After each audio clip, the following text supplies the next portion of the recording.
Hi, I'm Dan Goldman. I'm a writer, artist, graphic novelist, and now, a voice in your ear. 2 years ago, I started a newsletter, mostly for myself, where I started writing down some of the wildest, funniest, true-ish stories from my tiny little life to entertain old friends and make new ones. I called the series Dang Old Man. But ever since I started, folks keep writing in to say, Dan, you have to make audio versions of these, which I thought was a pretty good idea. So here we are. You're listening to one of them, and it's about to begin right now. Welcome to Dang Old Man, True-ish Stories by Dan Goldman.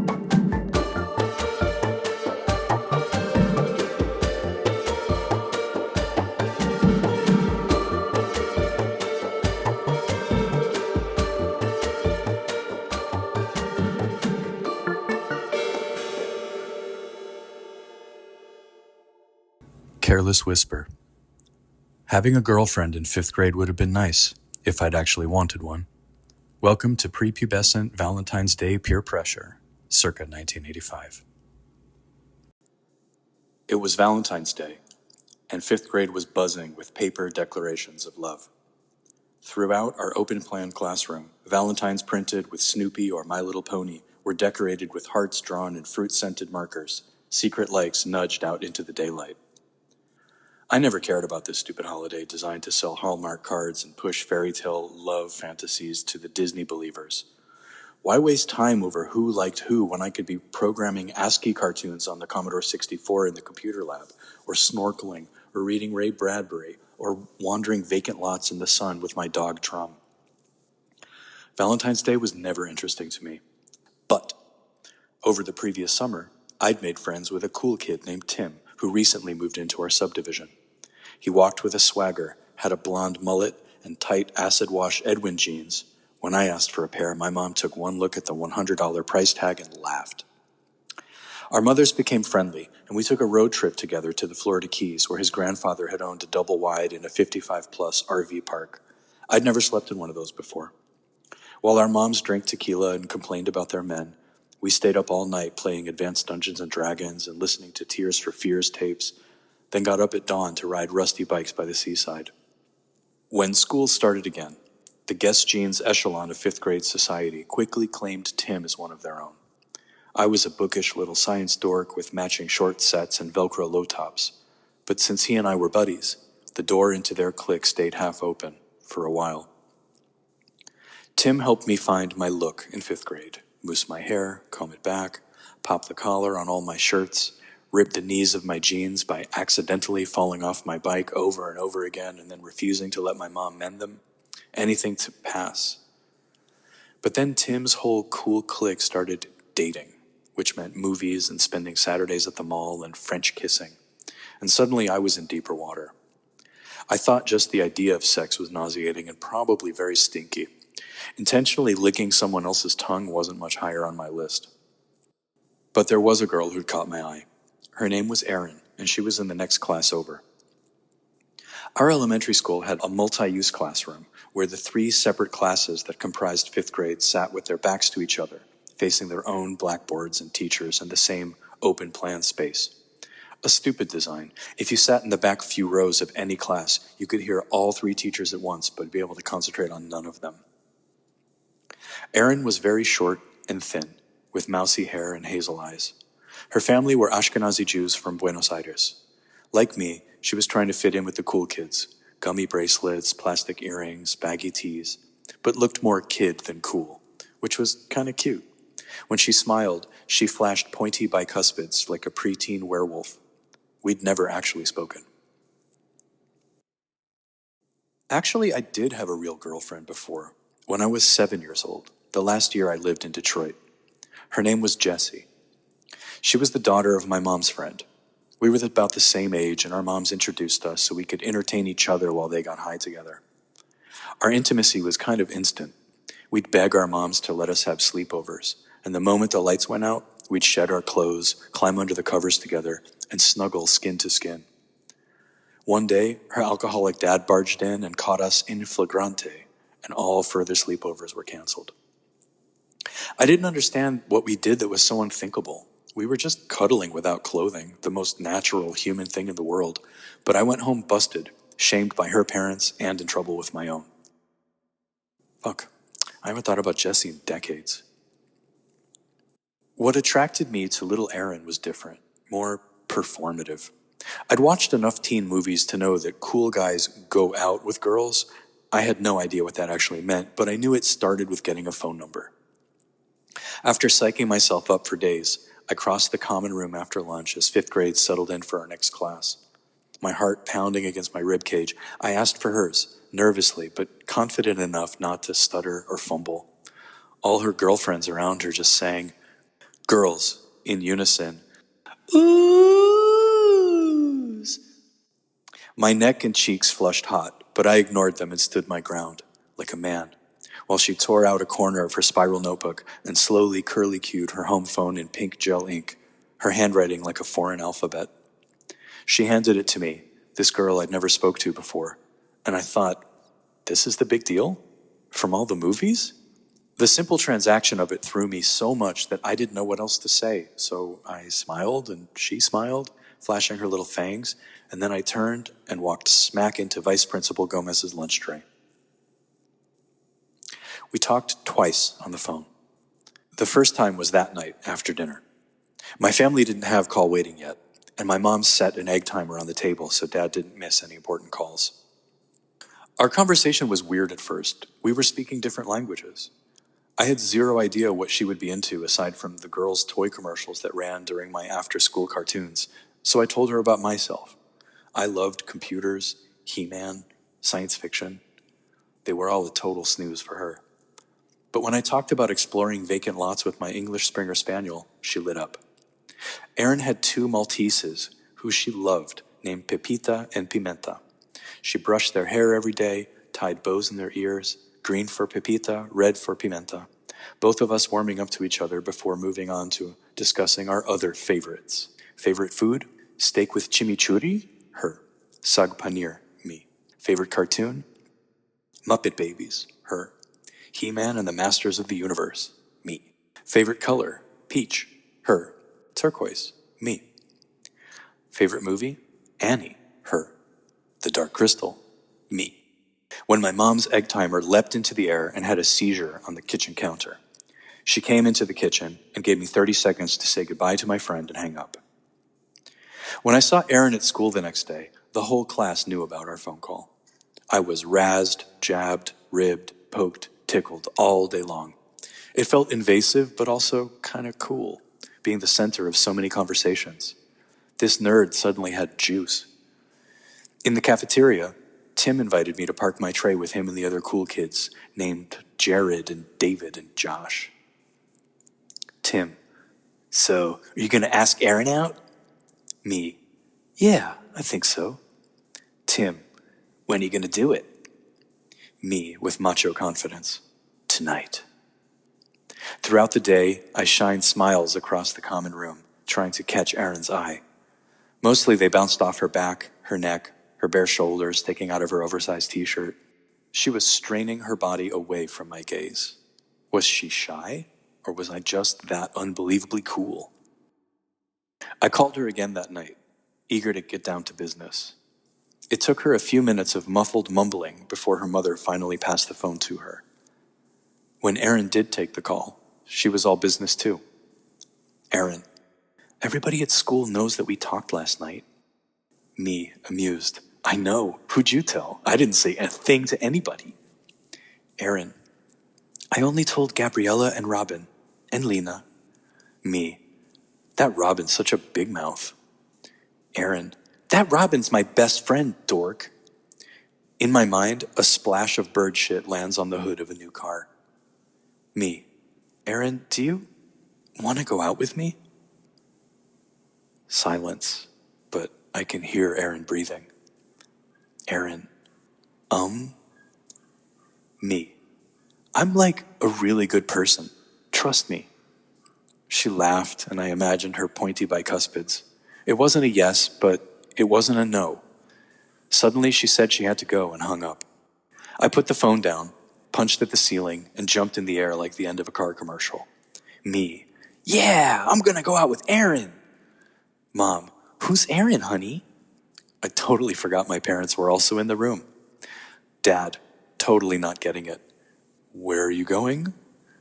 Me. No, I mean go out with me, go out with me. Dad. Right, but where are you actually going together? I shook my head and swaggered out of the kitchen. Parents. So clueless, so lame. I crossed the living room where my little brother picked his nose in front of the television. Valentine's Day was coming up in a few days, and I had a little werewolf girlfriend who I think was from Argentina. Life could not be cooler. Except, was my dad right? Did going out with someone mean you actually had to go places together? Was that where the Frenching happens? I had many questions, but also I remembered, boyfriends give girlfriends Valentine's Day gifts. Staring at myself in the bathroom mirror, I moussed my hair and raked it back with my fingers as I reviewed my options. Flowers, that's for old people. Those chalky candy hearts, everybody gets those, not special enough. Heart-shaped box of chocolates. I can't trust myself not to eat them. It had to be a cool gift, something I'd be excited to give her, to show her that I listen to her, anticipate her needs. What a great boyfriend I would be. Where did I go for exciting stuff? There was only one answer. Toys R Us. It took some negotiating and light whining about the impending V-Day, but I got my mom to drive me there. I automatically went to the aisles I cared about first, action figures and video games, to see if anything new was out that I'd needed. There were some new G.I. Joe characters, but then I remembered Erin, my girlfriend Erin. My hand found the sweaty wad of crumpled savings in my pocket. I remembered Erin loved the Muppet Babies cartoon. Inspired, I ran, Velcro low tops squeaking on the toy store floor as I skidded into the stuffed animals aisle. And that's when I saw her, a stuffed animal of baby Miss Piggy. Real cloth clothes, shiny blonde hair like corn silk, blue eyes painted on plastic balls. She was the perfect gift. At home, my mom helped me package Miss Piggy nicely with leftover wrapping paper. We didn't have Valentine's themed paper, just scraps of Happy Birthday with rainbows and cakes, or a masculine and metallic blue Happy Hanukkah paper, which was what I went with. As she folded edges and taped down corners, my mom considered her words before speaking softly.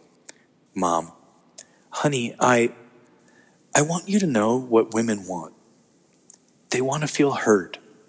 They want to know that you listen to them and that you value what they think and care about. It's not enough just to buy gifts. That's not how a real man shows love. I looked around the room at our things. The VCR, the Nintendo, the toys on the floor, my mom's one-touch bread machine, our IBM PC Junior on the desk in the corner, the Lincoln Mark VII in the driveway, the inflatable rafts mildewing in the pool. Even our dog had piles of slobbery toys everywhere. Inside, I laughed at her. She didn't know what she was talking about. I went to sleep, and when I woke up, it was Valentine's Day. Dressing in my favorite cool look, I moussed my hair back, hid the rather large wrapped present in a Publix bag, and walked to school. Reaching the rusting fence ringing the elementary school grounds, I met my other friends, the ones who still didn't care about girls, while carefully schlepping the gift-wrapped love bomb I intended to detonate and secure my place at the cool kids' table forever. Hopefully, it would not require too much French kissing. Entering the 5th grade common room 15 minutes before the homeroom bell, I planned to stow Miss Piggy and plan my delivery. But the whole room was an open-air market of frantic Valentine activity, boys and girls bustling to deliver their one-for-everyones while sneaking messages to their special someones. I didn't bring Valentines for everyone, only my one big Hanukkah-wrapped gift from my girlfriend Erin. The clock was ticking, the teachers weren't here yet, and over on her side of the common room, I spied Erin arriving at her desk, lifting its cover and depositing her notebooks. This was my moment. Our moment. I floated through the crowd, holding the present close to me, the eyes of friends and cool kids watching me, gunslingers in a saloon before the violence. Tim's eyes in particular caught mine, wolf-like. Do it, Danny. Do it, Danny, they said. I stepped into Erin's classroom and stood in front of her open desk. She didn't see me until she closed its cover, and then flinched. Erin, hi, Danny. I smiled big, smiled romantic, smiled like cool guys in the movies, holding out the present for her. Overhead, fluorescent lights set the wrapping paper menorahs aflame. Me. Happy Valentine's Day! The entire common room went dead quiet. All fifth grade eyes were on me. My next words caught in my throat like a feather. Me. Aaron, would you? I swallowed. Would you be mine? Corny, but I'd come this far, and I had to follow through. Then I heard a smattering of oohs before Aaron's best friend Robin shushed the room loudly. Aaron was about to speak. Aaron, Eric Friedberger's my Valentine, and my boyfriend, since last week. My big movie romance smile sagged, slowly. The music in my head pitched downward and soured out of tune as the room erupted into gasps, then giggles, then ringing, teasing laughter. Robin, oh my God, Danny Goldman, you're such a loser. Their laughter swallowed the whole world. Aaron looked up at me, not without pity. She wasn't being mean. She was just already committed. She took the present in both hands and passed it back to me through a chorus of fifth grade ha-has. Me not taking it. It's okay, you keep it. Aaron, can we be Valentine friends instead? My classmates were screaming at me, hysterical, but I couldn't hear them. I was 1,000 miles underground now, and I refused to cry. Me, with a sad nod. Okay. She moved to stow the gift under her desk as the fifth grade chanting grew louder. Everyone, open it! Open it! Erin plunked the gift back on her desk and slowly undressed my mother's careful wrapping, peeling away strips of tape, unfolding shiny Hanukkah paper without tearing it until Muppet Baby Miss Piggy was revealed. Erin's hazel eyes met mine for a split second, a tiny smile, those sharp little fangs. She thanked me, and I nodded, and the homeroom bell rang.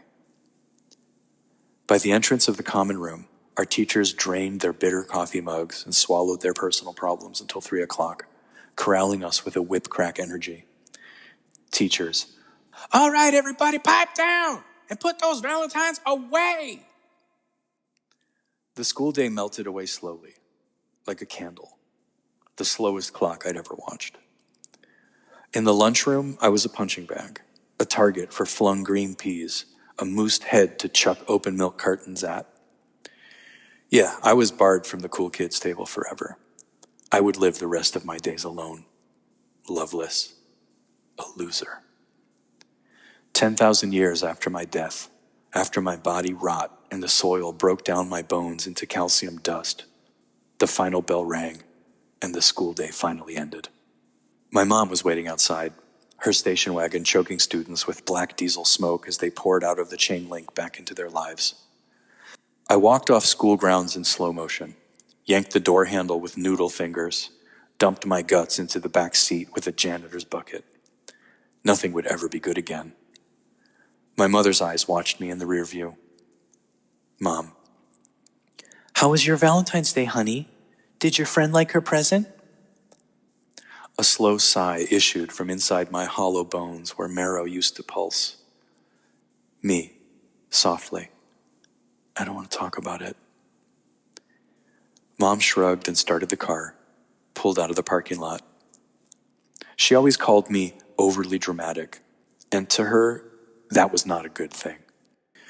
At the traffic light, she reached over and turned the knob on the FM radio. The smooth, lilting saxophones of Wham's Careless Whisper filled the car. You know the song. As it played, I smashed my face against the window. Those saxophones, the cheated friend, the wasted chance he'd been given, were slicing me up inside. I was never going to dance again. I tried to hold in this ocean of what have I done to myself, but the river inside me was flooding, filling, spilling upwards, pouring out of my eyes. I understood in that moment why sad love songs were so popular. They made you feel it all over again. They stirred up what you held down and maybe pushed it up and out of you.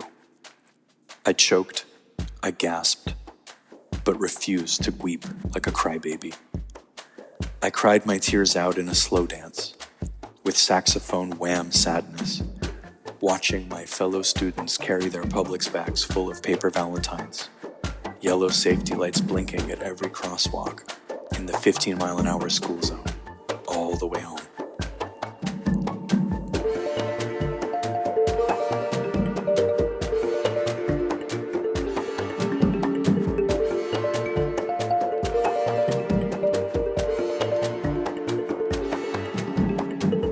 This episode of Dan Goldman, Truish Stories by Dan Goldman, was written, performed, and produced for Kinjin Storylab by Dan Goldman.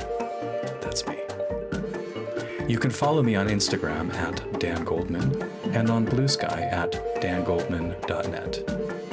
Kinjin Storylab is my publishing company, where I also serialize the tropical horror comic series Red Light Properties, which is about haunted Miami real estate, psychedelic shamanism, Santeria, and late capitalism.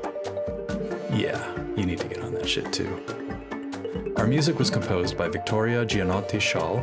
You can follow her on Instagram at TechToyMusic, TechToyMusic, and on SoundCloud at soundcloud.com/techtoy. Sign up for free to Kinjin Storylab to receive stories and comics in your inbox every Sunday at kinjin.co. That's KINJIN.co. You can also subscribe to this podcast wherever the hell you listen to podcasts. Oh, we've reached the end. Thanks for listening, and have a great day out there.